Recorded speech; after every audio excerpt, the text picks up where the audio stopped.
Halo UMKM Kuliner, gimana kabar Anda kali ini? Mudah-mudahan dalam keadaan sehat walafiat. Yang lagi sakit, semoga cepat sehat kembali.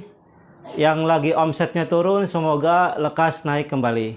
Teman-teman, di kolom komentar ada pertanyaan begini.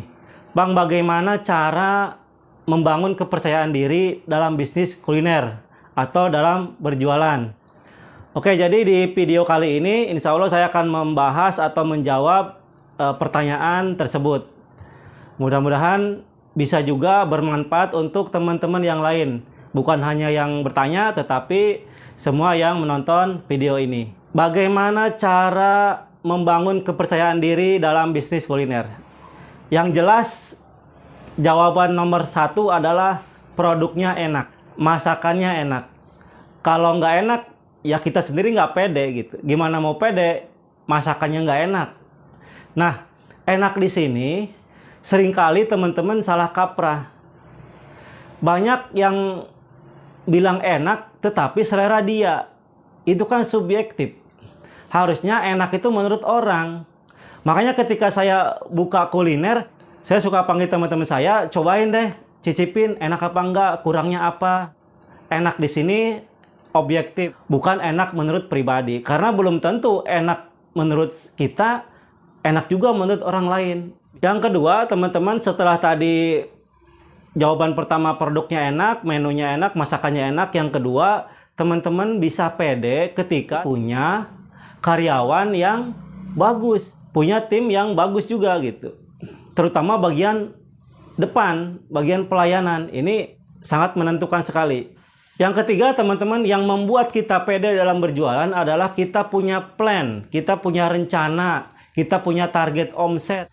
Jadi kalau kita jualan nggak punya rencana, nggak punya target omset, ya mungkin males juga ya. Selain nggak pede juga males gitu. Tapi kalau kita targetkan omset di bulan ketiga, misalkan harus sekian juta per hari atau sekian puluh juta per bulan, itu akan membuat kita lebih pede juga gitu. Dan jangan lupa ketika punya target, maka di situ harus punya planning, punya rencana untuk mencapai target yang kita sudah tentukan. Nggak bisa kita punya target tapi rencana kita nggak buat. Atau rencana sudah kita buat, sudah kita susun, tapi kita tidak jalankan. Nah, itu kan percuma juga. Jadi ketika kita punya plan, disitulah kita muncul rasa percaya diri. Dan memang teman-teman, rasa percaya diri ini perlu banget dalam hal berjualan. Entah itu berjualan nasi ataupun yang lainnya, itu penting banget. Teman-teman lihat deh orang Padang ketika di pasar-pasar itu, pasar malam, entah pasar ya obralan gitulah.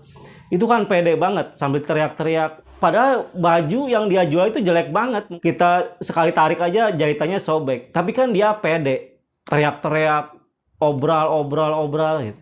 Jadi akhirnya pembeli pun senang, pembeli pun percaya juga bahwa itu barang bagus, padahal barangnya jelek. Karena pedagangnya percaya diri, akhirnya ya rame juga gitu. Sama ketika kita jualan nasi, jualan kuliner, sama kita juga pede. Masakan kita enak, masakan warung kita bersih, itu pede kita.